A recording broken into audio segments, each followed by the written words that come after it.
ले साहब जी, आपका बकरा तैयार हो गया है और माशाल्लाह बड़ा प्यारा गोश्त बना है। और वो साहब जी थोड़ा सा गोश्त हमें भी दे दें। गोश्त? वो बकरे का गोश्त ही कितना होता है, ऊपर से तुम गोश्त मांग रहे हो। तुमसे मजदूरी की बात हुई थी, अपनी मजदूरी लो और जाओ यहाँ से। ठीक है साहब जी, मर्जी है आपकी।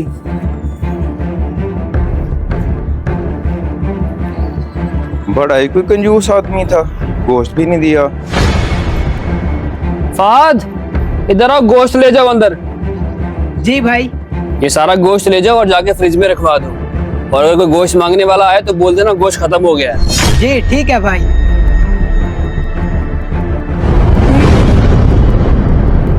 भाई, इस घर की कुर्बानी हो गई है? हाँ हो गई है, जाओ तुम भी ले लो अपने हिस्से का गोश्त।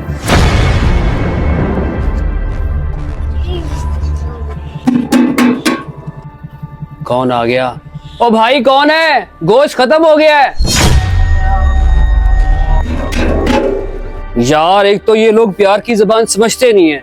एक बार बोल दिया गोश्त खत्म हो गया, बार बार दरवाजा नॉक कर रहा है। लगता है खुद ही जाना पड़ेगा मुझे। हाँ जी, क्या मसला है? साहब जी थोड़ा सा गोश्त दे दें, गरीब आदमी, बच्चे सुबह से गोश्त का इंतजार कर रहे हैं। और यार गोश्त खत्म हो गया, जितना था मैंने तकसीम कर दिया। सुबह से तंग करके रखा हुआ है लोगों ने मुझे। साहब जी मेहरबानी करें, थोड़ा सा ही दे दें। तुम गरीबों का यही मसला है, एक बार बोल दिया नहीं है गोश्त, जाओ यार यहाँ से।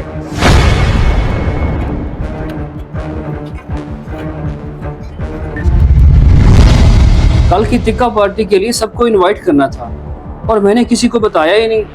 चलो भी कॉल कर लेता हूँ। ओह शिट, लाइट चली गई। फ्रीजर में पड़ा सारा गोश्त खराब हो जाएगा। अब क्या करूं? कलीम को कॉल करता हूँ, उसको पता होगा। अब क्या करें, ये तो मसला और खराब हो गया है।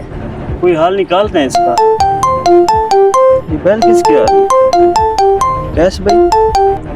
हेलो हेलो कलीम, लाइट को क्या मसला बना है? कैश भाई, अपने इलाके का ट्रांसफार्मर खराब हो गया है, इसको 4-5 दिन लगेंगे ठीक होने में।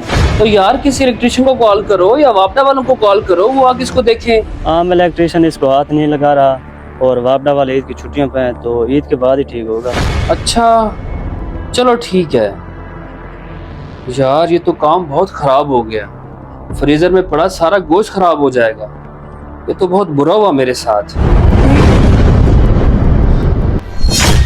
छोटे जल्दी कर, स्मेल से मेरी जान निकलती जा रही है, कहीं कोई आ ना जाए। यार तुमने ईद पे बकरे शकरे बना लिए हैं, तुम्हारा निजाम ठीक रहा है। ईद के बाद आज मेरी पहली दिहाड़ी लगी है। ईद तो बहुत ही मुश्किल गुजरी है। यार ये स्मेल कहाँ से आ रही है? वो देखो वहाँ क्या हो रहा है। मुझे लगता है स्मेल यहीं से आ रही है। चलो चेक करते हैं। आ जाओ। जल्दी करो यार, जल्दी करो। तो ये क्या दफना रहे हो रात के अंधेरे में, और इतनी स्मेल किस चीज की आ रही है? ओ भाई तुम्हें क्या, जाओ अपना काम करो। राशिद भाई मुझे तो यहाँ पे कोई गड़बड़ लग रही है। हाँ मुझे भी ऐसा ही लगता है, ये लोग ऐसे नहीं मानेंगे, हम पुलिस को फोन करते हैं। ओ भाई कोई गड़बड़ नहीं है, बिजली ना होने की वजह से गोश्त खराब हो गया कुर्बानी वाला, वो दफन कर रहे हैं। देखा, गरीबों को कुर्बानी में से उनका हिस्सा नहीं दिया, आपको अपना भी नसीब नहीं हुआ। आप लोगों को इससे सबक हासिल करना चाहिए। ठीक है, जाओ अपना काम करो। भाई वो कहे तो ठीक रहे थे। हाँ ठीक कह रहे थे। चलो दोस्तों, कुर्बानी का सारा गोश्त फ्रिज में रखने की बजाय गरीबों का हिस्सा उनमें जरूर तकसीम करें, ताकि आपकी कुर्बानी का मकसद पूरा हो सके। इस पैगाम को आगे शेयर कर दें। शुक्रिया।